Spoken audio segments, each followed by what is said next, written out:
বলতে আমি 3 তারিখ রাত্রে বাইক রেখেছিলাম ওইখানে, তো 3টার দিকে। কোন জায়গায়? তারপর 3টা কোন জায়গায়?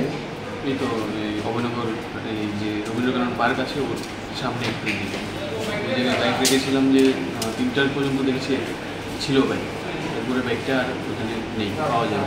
তারপর আমি ভার্বালি থানাতে ইনফর্ম করেছি, তারপর এফআইআর আজকে করলাম। বাইক পেয়ে গেছি। থ্যাংক ইউ জয়নাল স্যার, তিনি অনেক হেল্প করেছেন। পুলিশের এই ভূমিকা নিয়ে কি বলবেন?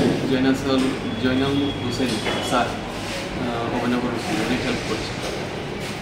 আপনার নাম? আমার নাম রাজাপাল চৌধুরী। Thank you. গতকালকে আমরা একটা ইনফরমেশন পেয়েছিলাম যে গত পরশু দিন রাত্রিবেলা আনুমানিক 3টার পরে আমাদের সার্কিট হাউসের কাছ থেকে একটা অ্যাপার্টমেন্টের সামনে একজন পলু টাওয়ারের কর্মচারী ভাড়া থাকে। তো উনি ওনার বাইকটা ওনার ভাড়া বাড়ির সামনে রাস্তায় রেখে উনি ঘরে গিয়েছিলেন। ততক্ষণে এই বাইকটা চুরি হয়ে যায় ওই জায়গা থেকে। 3 বছর পাওয়ার পরে আমরা সোর্স লাগিয়েছিলাম। সোর্স লাগানোর পরে আমরা খবর পাই যে বাইকটা বিশালগড়ের দিকে আছে। তো এবং আমরা 2 জনের নাম শনাক্ত করতে পারি সোর্স মাধ্যমে। আমরা 2 জনকেই ডিটেইন করি। ডিটেইন করার পরে তারা স্বীকার করে যে তাদের সঙ্গে আরও আছে জড়িত, এবং আমরা বাইকটাকে উদ্ধার করতে পারি। তো আজকে আমরা একটা মামলা নিয়েছি কমপ্লেন্টের লিখিত অভিযোগ মূলে। তো আজকে আমরা তাদের কোর্টে প্রেরণ করছি এবং 5 দিনের রিমান্ড চাইছি। তাদের যে সহযোগী আছে আরও তার পুরো গ্যাংটাকে আমরা আটক করার জন্য। আর একটা কেস, আমাদের একটা পুরানো কেস ছিল, আগের কেসটা 49 নম্বর কেস।